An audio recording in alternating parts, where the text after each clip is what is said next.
আমরা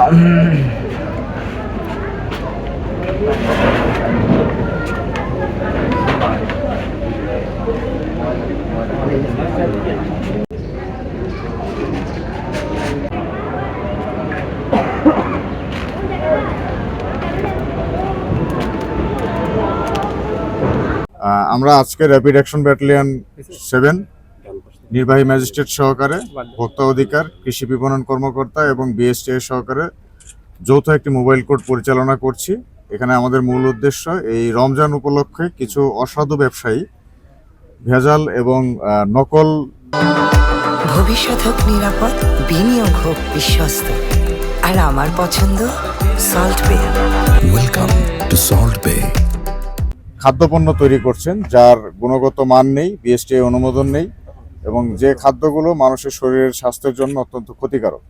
তো এই ধরনের তথ্যের উপর ভিত্তি করে আমরা আজকে বাকুলিয়ার এই শান্তি সওদাগর গলি এলাকায় অভিযান পরিচালনা করি। এখানে আমরা মোট 3টি এই ধরনের ফ্যাক্টরি খুঁজে পেয়েছি, যে ফ্যাক্টরিগুলোতে সরকারি কোনো অনুমোদন নেই। তাদের যে খাদ্যের যে কোয়ালিটি, এই কোয়ালিটি মেনটেনেন্স করা হচ্ছে কিনা এই ধরনের পরীক্ষা করার কোনো মেশিন তাদের কাছে নেই, কিংবা সরকারি কোনো প্রতিষ্ঠান থেকে তারা এটার গুণগত মান পরীক্ষাও করে নিয়ে আসে এবং তারা নিজেরা বিএসটিআই এর সিলটাকেও নকল করে নিয়েছে। তো এই ধরনের কার্যক্রম করে প্রথমত তারা সরকারের ট্যাক্স ফাঁকি দিচ্ছে এবং ভেজাল খাদ্য উৎপন্ন করে তারা এই খাদ্যগুলোকে বাজারে বিপণন করছে এবং যে কারণে মানুষের শরীরের ক্ষতি হচ্ছে। তো আমাদের মূল উদ্দেশ্য ছিল এই ধরনের অসাধু ব্যবসায়ীদেরকে খুঁজে বের করা এবং তাদের শাস্তির আওতায় আনা।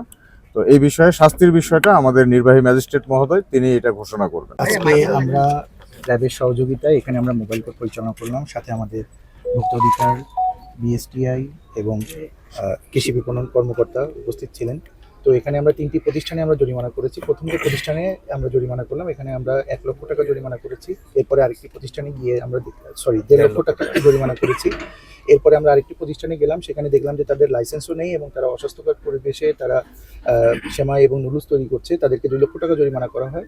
পরবর্তীতে আমরা আরেকটি প্রতিষ্ঠানে যাই, তো সেখানে তাদের পরিবেশ যথেষ্ট ভালো ছিল, কিন্তু তারা বিশুদ্ধ পানি ব্যবহার না করার কারণে তাদেরকে আমরা 10,000 টাকা জরিমানা করি।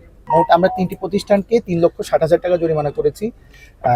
পবিত্র মাহে রমজান উপলক্ষে জেলা প্রশাসনের এই যে অভিযান, এটা প্রতিদিনই হচ্ছে, আপনারা জানেন। তো এই অভিযান চলমান থাকবে এবং আপনাদেরকে ধন্যবাদ যে আপনারা আপনাদের এই আজকের এই কভারেজের মাধ্যমে আপনারা সাধারণ মানুষকে জানাবেন যে এই অভিযানের পরিচালনা করার জন্য জেলা প্রশাসন এবং আইনশৃঙ্খলা বাহিনী মাঠে আছে।